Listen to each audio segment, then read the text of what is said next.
I think we're live. Hello, everyone out there on the internet land, and welcome to another post-show breakdown here at BC WrestlePod. And thank you for joining us for another episode of NXTilosos, the weekly NXT post-show breakdown here. Of course, my name is Mikey. I am El Jefe of BC WrestlePod. And as you can see, it's just me tonight and my laggy internet. So this is going to be a very fun one, which is always not a fun one, honestly. But yeah, so we're going to wait until I restabilize because that's going to be fun. Okay, there we go. Alrighty. So tonight I am here to break down the February 3rd edition of NXT, which was a lot of interesting moving parts.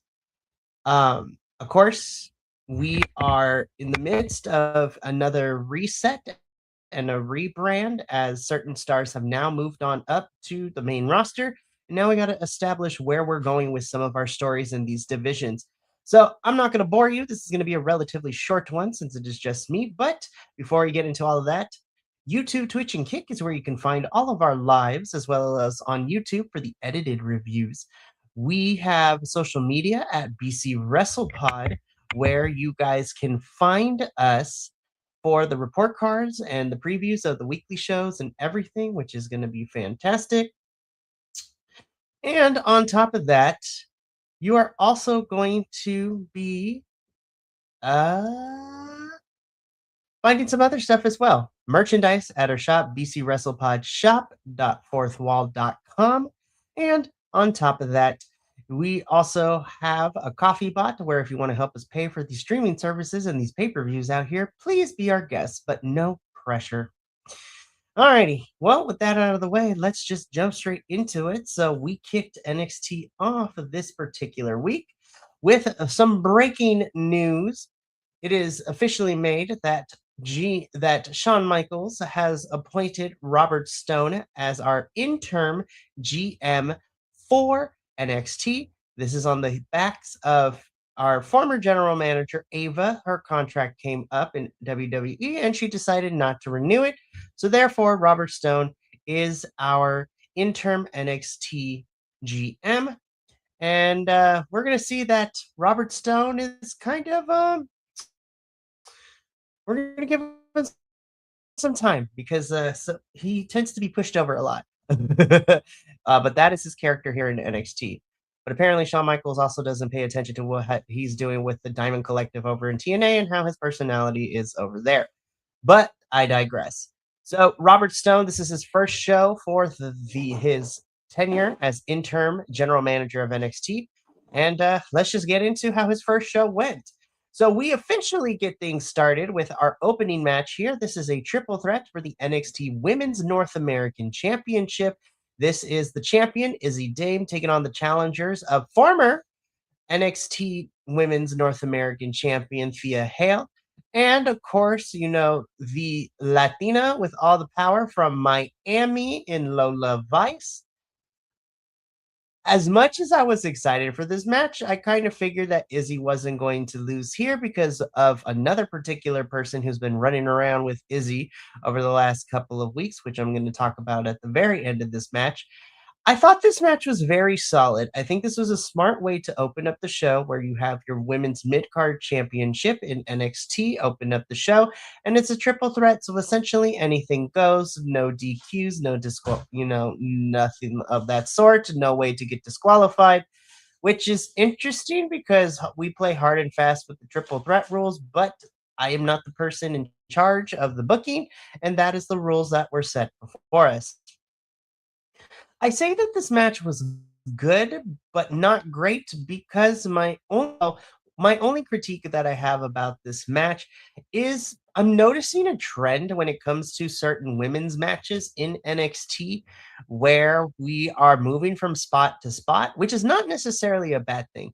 Because this is professional wrestling entertainment, you have to entertain the crowd and you have to pick your spots and you go from spot to spot. But I think the problem that I'm having is that some of the in-ring psychology, and this is just me, it kind of feels that it's not necessarily being taken care of. The women in this match in particular are going from spot to spot, but there doesn't seem to be a lot of selling, which is fine. Sometimes the no sell spots and not selling is great, but in a triple threat where anything goes, you kinda have to make the moves devastating because one of the big rules, at least of how I see professional wrestling can sometimes be improv where it's yes and. So you got to make your scene partner look credible by selling for them. But it seems that they are moving from spot to spot without really taking the chance to breathe and sell. But other than that, it didn't really take away too much of my enjoyment of this match. It's just something that I'm noticing, especially with our women's matches here in NXT.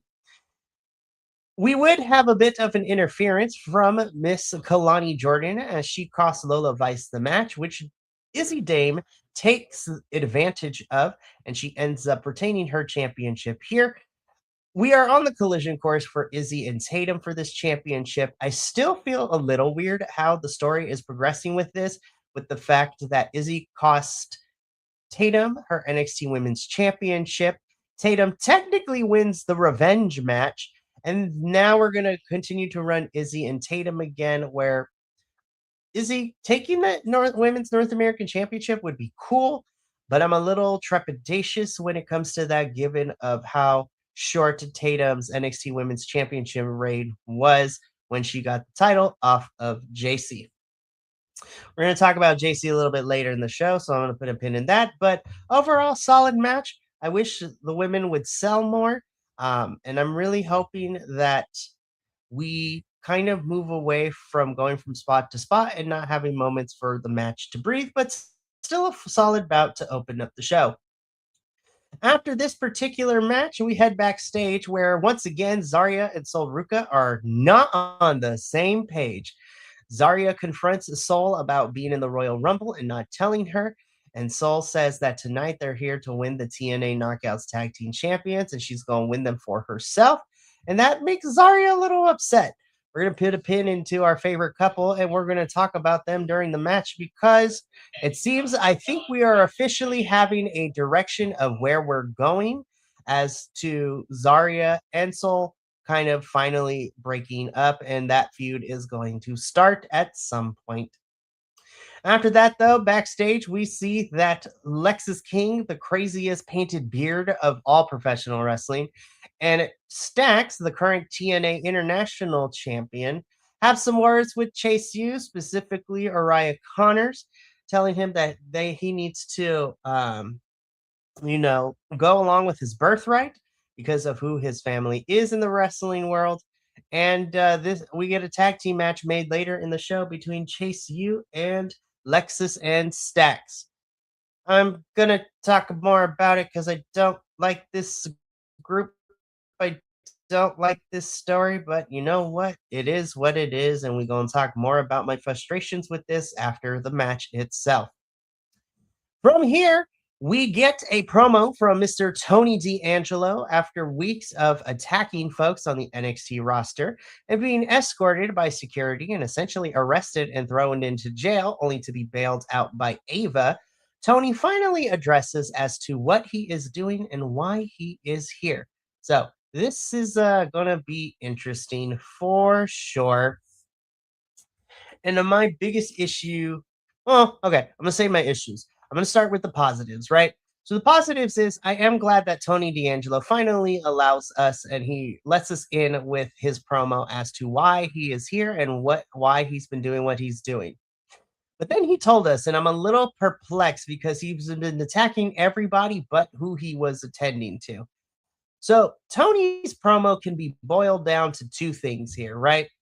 So the first thing Tony D'Angelo stated that Dark State took everything from him, so he is going to dismantle Dark State and take everybody out one by one. And then the second one is that once he's done dismantling Dark State, he will let us know what his next goal is. And so that is how the promo went. So Tony is going to be taking on Dark State.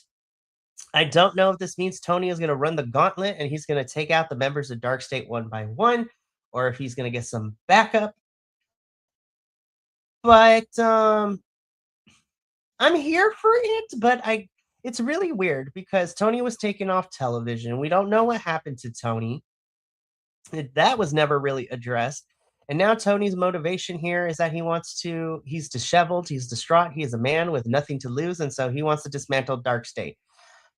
Anybody who has watched our post-show breakdown of NXT knows that I'm not the biggest fan of Dark State. I don't know, and they keep trying, and the way that they're presenting Dark State is that they are a faction that is running roughshod in NXT. I'm like, have several seats with all of that. It is crazy out here. But I'm happy that Tony is finally answering why he's here. We're going to see Tony wrestle probably at some point in the next couple of weeks. Again, we either are going to go one by one through Dark State or run the gauntlet and have Tony face all four. Excuse me, in a gauntlet match style. But, at least we're putting wheels to Tony, and now it's not just him showing up, not talking, beating up wrestlers. And tune as stay tuned as we continue to look at this developing story. Moving on. So we have another men's speed championship tournament to determine the number one contender who's going to face Jasper Troy here in a couple of weeks. And so tonight's matches saw, of course, our newest NXT star, Elio LaFleur, take on Charlie Dempsey in a speed match. It was a speed match, so it was really quick. Elio LaFleur wins. He's either going to be facing either Eli Knight or Josh Briggs in the finals to see. And then that winner will go on to face Jasper Troy for the Speed Championship. I don't really have too much to say. It's a speed match. It is 3 minutes. Try to get everything that you can, and Elio moves on to the next round.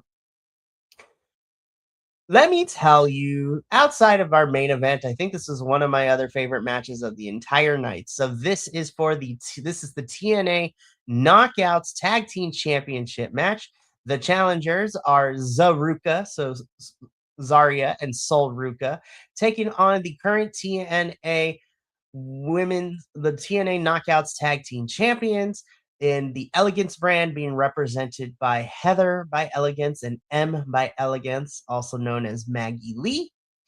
This was a really solid match. Of course, we had Miss Daria Ray, our new co-general manager of TNA, with Santino Marella in the audience, which is cool to see.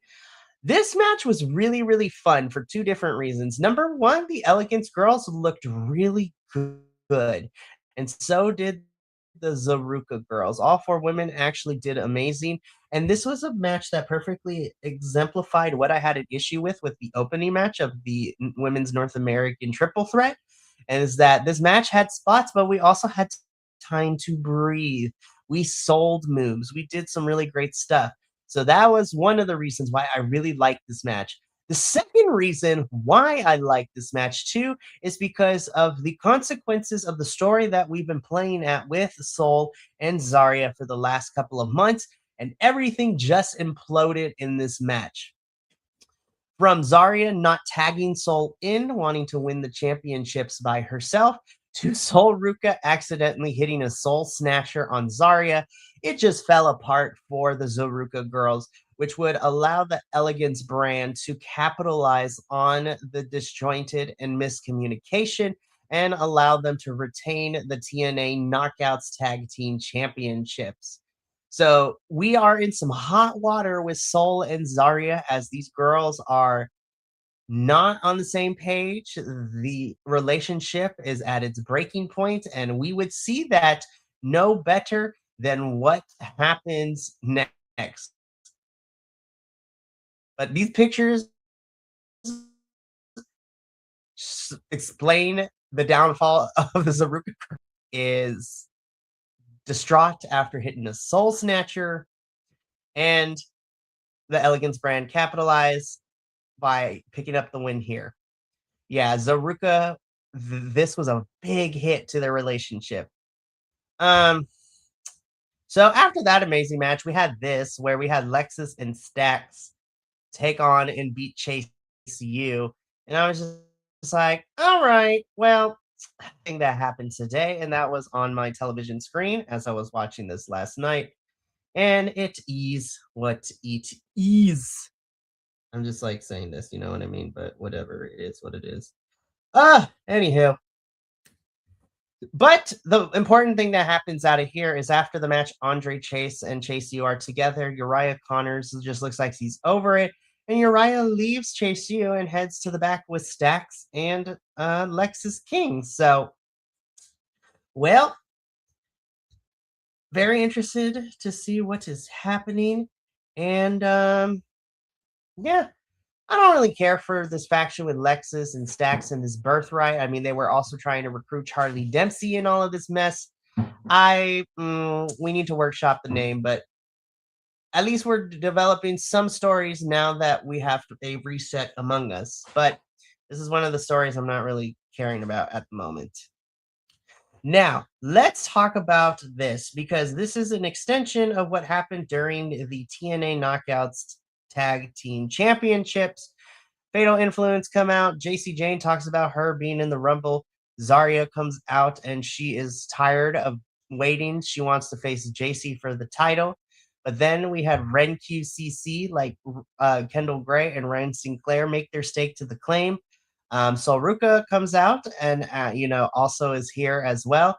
And our general manager, or at least our interim general manager of the night, or at least until further notice, Robert Stone makes a match official next week where it will be a number one contenders tag team match. It will be Zaruka, so Zol Ruka and Zarya versus Ren QCC, which is Ren Sinclair and Kendall Gray. And the winner of the match, or whoever gets the pinfall in the tag team match, will become number one contender to the NXT Women's Championship. So it's whoever gets the pin in the tag team match will become number one contender for the title, for JC's title, I should say. I'm very interested of how that's going to work, but again, we're trying different things and we're going to see what happens with all of this. So we're either going to see Ren Sinclair, Kendall Gray, Zarya, or Sol Ruka go on to face JC. And what I'm assuming is probably going to be Vengeance Day. I'm not even going front. And rumor reports is saying that Vengeance Day is going to happen at the Performance Center. So because we're in a reset, we're not traveling for our PLEs for NXT quite yet. But the first one will probably be happening at Vegas for Stand and Deliver in April. So I'm very interested to see who ends up walking out as number one contender and when we're getting that match. So we're going to see all that next week. Speaking of next week, this is a preview of the matches that we have solidified for next week. Again, like I mentioned, we have a tag team match of Zarya and Sol Ruka versus Ren Sinclair and Kendall Gray. The winner of the pinfall will become number one contender for the NXT Women's Championship. And we're also getting Jada Parker versus Blake Monroe next week. And I'm like, okay. I thought we would build this up more, but hey, you know what? It is what it is. Main event time. We had a 7-person ladder match for the vacant NXT the NXT Championship, my bad. And our participants as follows. From left to right, we have Keanu Carver, Joe Hendry, Dion Lennox, Sean Legacy, Shiloh Hill, Ricky Saints, and the current WWE Evolve Men's Champion in Jackson Drake. I had a blast with this. I was a little worried because I was just like, this is a lot of people. Usually ladder matches, we only have 6 individuals, sometimes 7, but 6 is usually the limit. But we had 7 individuals. We had a ladder match inside the tiny performance center of it all. But this was really great. Keanu Carver went on a tear. He had some great spots and he was selling for folks and he just looked like an absolute powerhouse. And that's, as someone who's been kind of watching Evolve, and let me rephrase. As someone who is starting to watch Evolve, thanks to the advice of another content creator on here, I actually really do like how we're building Keanu Carver. You know, I said some comments a couple weeks ago because I hadn't watched Evolve, but I went back and watched a couple of episodes, and also our host who does watch Evolve and does the report cards for them, did give me some info. And you know what? I'm kind of here for Keanu. I need to see a little bit more from him, but I'm really digging with the direction we're heading in so far. So he was great, but Ricky Saints and Joe Hendry also kind of carrying this match for everyone was great. Shiloh Hill having a really fun spot. Jackson Drake ping-ponging across the screen a lot between people was fantastic. But we would get to the ultimate ladder match bingo card move of the seesaw effect. We had Ricky Saints and Joe Hendry going back and forth with the one strap in hand. And by the end of it, the winner and your new NXT champion, to my pleasant surprise, is Mr. Joe Hendry. Joe Hendry is the new NXT champion. I'm not going to lie. I thought this match was going to have Ricky get the championship, but also looking at who our current champions are in terms of NXT, our women's champion is a heel. Our North American champion, women's North American champion, and men's champion is a heel. And yeah, so we kind of need a face champion, and Joe Hendry is our face champion for the time being. So Joe Hendry celebrates. I'm very interested to see where his championship reign goes here. And I have to listen. Anybody who's been following us here at BC WrestlePod knows how much myself and even Papa Oso, we both love Joe Hendry. We've been here since the Joya days in TNA when he was teaming with Yuya Uemura. And he has gotten over with the catchy theme song, and he has stayed over because people love him and his meme-ness. So congratulations to Joe Hendry. He is our new NXT champion. But yeah, this was really fun to watch, and I know Papa also was super happy, and so was our other NXT co-host Kilt. Very excited to see where Joe Hendry's title run goes. But that is going to be it for us here at NXT. This is a bit of a short review because it is just me tonight.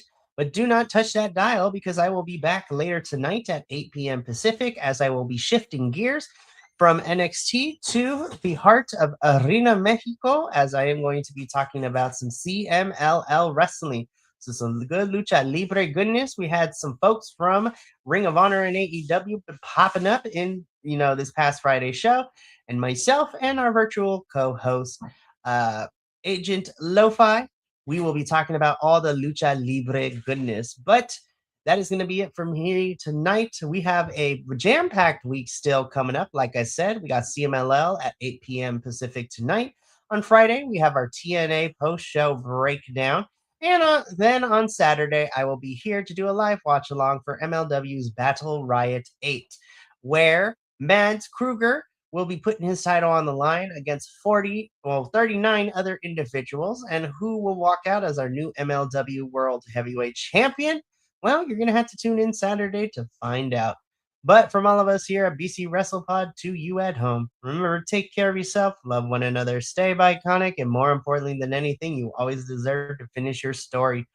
We will see you later tonight for CMLL. But until then, sayonara, adios, and until next time, from all of us here to you at home.